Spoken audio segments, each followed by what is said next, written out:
Bismillahirrahmanirrahim. Assalamualaikum warahmatullahi wabarakatuh. Kami mahasiswa dari Universitas Negeri Jember. Video ini dibuat untuk menyelesaikan salah satu tugas kelompok di mata kuliah pengantar bisnis dengan dosen pengampu Dr. Sudaryanto, MBA PhD. Kami dari kelompok 4 terdiri dari 5 anggota yang masing-masing bekerja sama dalam memenuhi tugas ini. Sebelum kita membahas materi lebih lanjut, izinkan kami perkenalan terlebih dahulu. Saya sendiri, Bintang Hidayatullah Afandi, dengan NIM 2108 1020 1077.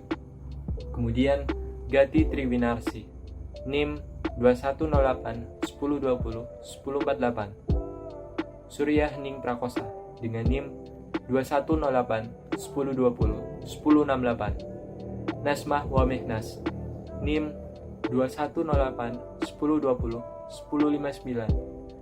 Gusti Adam Delvino Ardi, NIM 2108 1020 1062. Kami dari kelompok 4 akan membahas materi tentang prosedur mendirikan perusahaan. Oke teman-teman, pada kesempatan kali ini saya akan menjelaskan tentang pengertian perusahaan. Pengertian perusahaan menurut Murti Sumardi dan John Suprihanto yang dikutip dari buku pengantar bisnis. Perusahaan adalah suatu unit kegiatan produksi yang mengolah sumber-sumber ekonomi untuk menyediakan barang dan jasa bagi masyarakat dengan tujuan untuk memperoleh keuntungan dan agar dapat memuaskan kebutuhan masyarakat. Menurut Undang-Undang Nomor 8 Tahun 97, Dokumen Perusahaan Pasal 1, Butir kedua, perusahaan adalah setiap bentuk usaha yang melakukan kegiatan secara tetap dan terus-menerus dengan tujuan memperoleh keuntungan, baik diselenggarakan oleh perorangan maupun badan usaha yang berbentuk badan hukum ataupun bukan, serta didirikan dan berkedudukan di dalam wilayah negara Republik Indonesia. Tujuan mendirikan perusahaan pastinya adalah untuk memperoleh keuntungan dan memperoleh laba. Baik itu mendirikan suatu usaha baru, memindah atau memperluas perusahaan. Bentuk-bentuk perusahaan ada 6. Yang pertama adalah PT atau perusahaan perseriuan terbatas, persekutuan firma, lalu persekutuan komanditer atau sering kita dengar dengan nama CV, perusahaan perseorangan, persekutuan perdata, dan koperasi. Prosedur mendirikan perusahaan. Yang pertama, kita pasti harus melakukan konsultasi dan memilih bentuk-bentuk perusahaan yang akan didirikan. Melakukan konsultasi merupakan bagian penting, di mana kita bisa mendapatkan gambaran dan bagaimana perusahaan akan didirikan. Memilih bentuk-bentuk perusahaan yang akan didirikan dengan melakukan beberapa pertimbangan, yaitu jenis usaha apa yang akan dilakukan, apakah jasa, industri, perdagangan, atau yang lainnya. Yang kedua, jumlah modal dan kemungkinan untuk menambah modal. Yang ketiga, rencana pembagian laba. Penentuan tanggung jawab perusahaan. Lalu, penanggungan risiko yang akan dihadapi. Prinsip pengawasan yang akan digunakan. Dan yang terakhir adalah jangka waktu berdirinya perusahaan.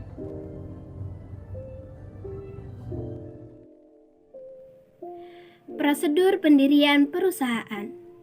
Perusahaan yang pertama yaitu PT, Perseroan Terbatas. Perseroan terbatas untuk dapat didirikan harus memiliki dan mengikuti beberapa prosedur. Yang pertama yaitu memohon akta notaris. Sebuah perusahaan atau perseroan terbatas untuk dapat diakui oleh pemerintah dan masyarakat umum harus memiliki akta notaris dengan cara melakukan permohonan kepada seorang notaris yang menyebut dan menunjukkan yang pertama, nama penghadap, alamat penghadap, nama perusahaan, alamat perusahaan, maksud dan tujuan perusahaan, modal yang akan digunakan, buku daftar saham-saham, surat saham-saham, kepemilikan saham-saham, dan kepengurusan perseroan terbatas. Prosedur yang kedua yaitu mendaftarkan perusahaan kepada Dinas Perekonomian dan Perindustrian. Untuk dapat memiliki izin tempat usaha, maka pengusaha harus mendaftarkan tempat usahanya kepada Wali Kota Madya dengan mengisi formulir dan lampiran sebagai berikut. Yang pertama, akta kepemilikan perusahaan. Kedua, denah dan letak gambar perusahaan rangkap 4. Yang ketiga yaitu pendapat tentang pemilik rumah atau tanah dan tetangga serta warga sekitarnya terhadap tempat usaha yang akan didirikan. Permohonan tersebut akan dilakukan pertimbangan oleh Wali Kota Madia. Apabila ditolak permohonan izin tersebut, maka akan diberikan alasan-alasan mengapa tempat usaha ditolak. Apabila permohonan izin diterima, maka perusahaan dikenakan biaya sesuai dengan penggolongan peredaran biaya omset, dan omset atau biaya tersebut sesuai dan berdasarkan aturan yang telah berlaku. Berikutnya adalah didaftarkan ke Kanwil Perindustrian dan Perdagangan. Didaftarkan ke Kanwil Perindustrian apabila jika bergerak di bidang perindustrian. Untuk memiliki izin usaha, pemohon harus mengajukan surat permohonan izin usaha dengan menggunakan formulir yang telah tersedia dan dilampiri dengan yang pertama adalah akta pendirian perusahaan sebanyak 3 lembar. Yang kedua adalah tanda izin tempat usaha atau HO sebanyak 3 lembar. Dan yang ketiga adalah keterangan adat istiadat dari RT, RK maupun camat setempat sebanyak 3 lembar. Dan yang keempat adalah daftar alat-alat yang digunakan sebanyak 3 lembar. Dan yang terakhir adalah pas foto ukuran 3x6 sebanyak 3 lembar. Adapun surat permohonan izin usaha sebanyak 3 lembar dan yang asli diberi materai. Dan yang kedua, didaftarkan ke Kanwil Perdagangan apabila jika bergerak di bidang perdagangan. Untuk memiliki izin usaha dagang, pengusaha harus mengajukan surat permohonan izin usaha dengan menggunakan formulir yang tersedia dan dilampiri dengan yang pertama adalah fotokopi akta pendirian usaha, dan yang kedua adalah fotokopi izin tempat usaha atau HO, dan yang terakhir adalah pas foto ukuran 3x4 sebanyak 2 lembar dan ukuran 2x3 sebanyak 2 lembar. Adapun surat permohonan izin usaha dagang tersebut rangkap 4 dan yang asli diberi materai. Dan berikutnya, dibenarkan Menteri Kehakiman adapun prosedurnya sebagai berikut. Permohonan notaris. Izin tempat usaha inspeksi pajak surat kuasa untuk menyetor biaya materai modal sebesar 1/1000 dari modal kas negara notaris Menteri Kehakiman Pengadilan masuk tambahan berita negara. Dan materi berikutnya mengenai prosedur mendirikan persekutuan komoditer atau biasa disebut dengan CV. Berikut ini merupakan ringkasan dari tahapan keseluruhan proses pendirian CV, yaitu pada tahap pertama adalah pembuatan akta pendirian CV oleh notaris, dan pada tahap kedua adalah pembuatan surat keterangan domisili perusahaan atau biasa disebut dengan SKDP, dan pada tahap ketiga adalah pembuatan nomor pokok wajib pajak atau biasa disebut dengan NPWP, dan pada tahap keempat adalah pembuatan surat keterangan terdaftar sebagai wajib pajak, dan yang kelima adalah pendaftaran ke pengadilan negeri, dan pada tahap keenam pembuatan surat izin usaha perdagangan atau biasa disebut dengan SIUP. Dan pada tahap terakhir yaitu pada tahap ketujuh adalah pembuatan tanda daftar perusahaan atau biasa disebut dengan TDP. Apabila dari pendiri dalam menjalankan usahanya berencana untuk ikut serta dalam suatu lelang atau tender yang dilakukan oleh instansi pemerintahan atau instansi lainnya, maka harus dilengkapi dengan dokumen legalitas lainnya, yaitu berupa surat pengukuhan pengusaha kena pajak, surat izin usaha perdagangan atau SIUP, tanda daftar perseroan, khusus CV, dan keanggotaan pada asosiasi dan sertifikat badan usaha, serta surat izin usaha jasa konstruksi, jika diperlukan. 1. Mempersiapkan intisar isi resmi dari akta pendirian CV, yang meliputi nama lengkap, pekerjaan, dan tempat tinggal para pendiri. Penetapan nama CV. Keterangan mengenai CV itu bersifat umum atau terbatas untuk menjalankan sebuah perusahaan cabang secara khusus, maksud dan tujuan. Nama sekutu yang tidak berkuasa untuk menandatangani perjanjian atas nama persekutuan. Saat mulai dan berlakunya CV, klausula-klausula penting lain yang berkaitan dengan pihak ketiga terhadap sekutu pendiri, pendaftaran akte pendirian ke PN harus diberi tanggal. Pembentukan kas atau uang dari CV yang khusus disediakan bagi penagih dari pihak ketiga yang jika sudah kosong, berlakulah tanggung jawab sekutu secara pribadi untuk keseluruhan.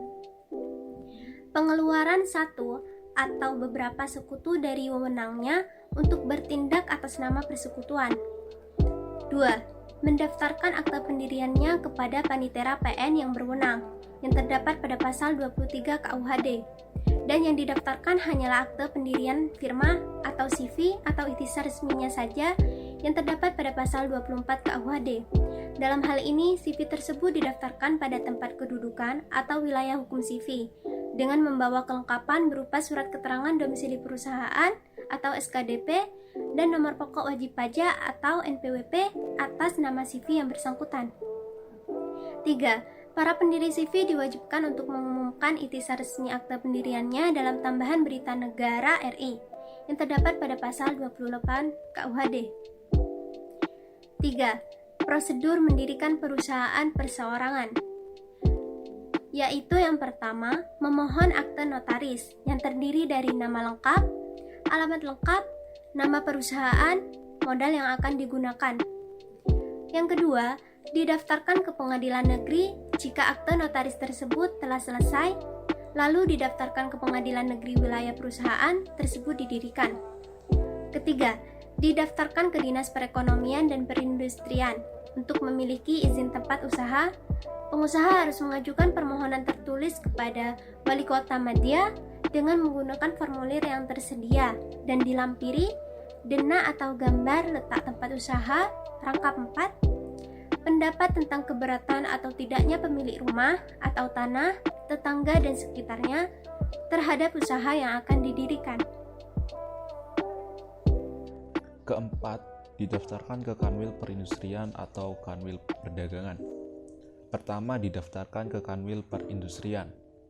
Jika bergerak dalam bidang perindustrian, untuk memiliki izin usaha harus mengajukan surat permohonan perizinan pada Kanwil Perindustrian menggunakan formulir yang tersedia dan lampiran.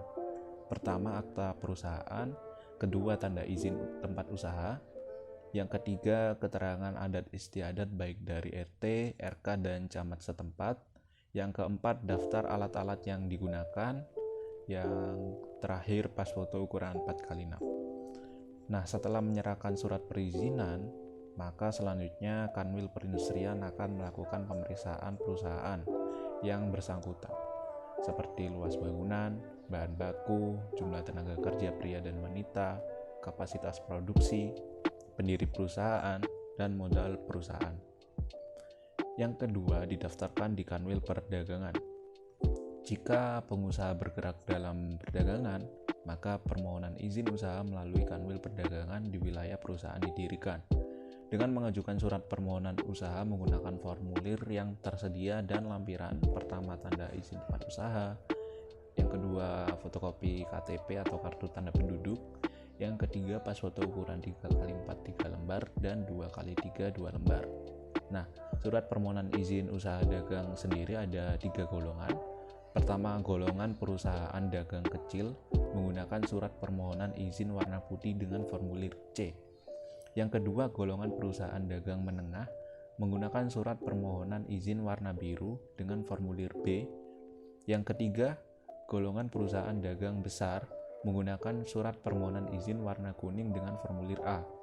Setelah surat permohonan diisi, maka pemohon membayar uang jaminan dan biaya administrasi perusahaan di bank yang ditunjuk.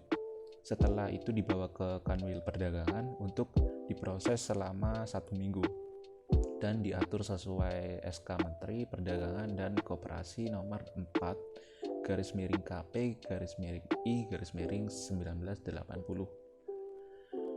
Jika perusahaan menggunakan gudang, maka diperlukan izin gudang, yaitu dengan membuat surat permohonan memiliki izin gudang dengan mengisi formulir yang tersedia dan lampiran. Pertama, fotokopi tanda izin, yang kedua, kopi surat izin usaha perdagangan, yang ketiga, pas foto ukuran 3x4 4 lembar, yang keempat, KTP, yang kelima, dena gudang. Nah, setelah formulir permohonan izin memiliki gudang diisi, lalu diserahkan ke Kanwil Perdagangan untuk diproses dalam jangka waktu 1 minggu. Terima kasih.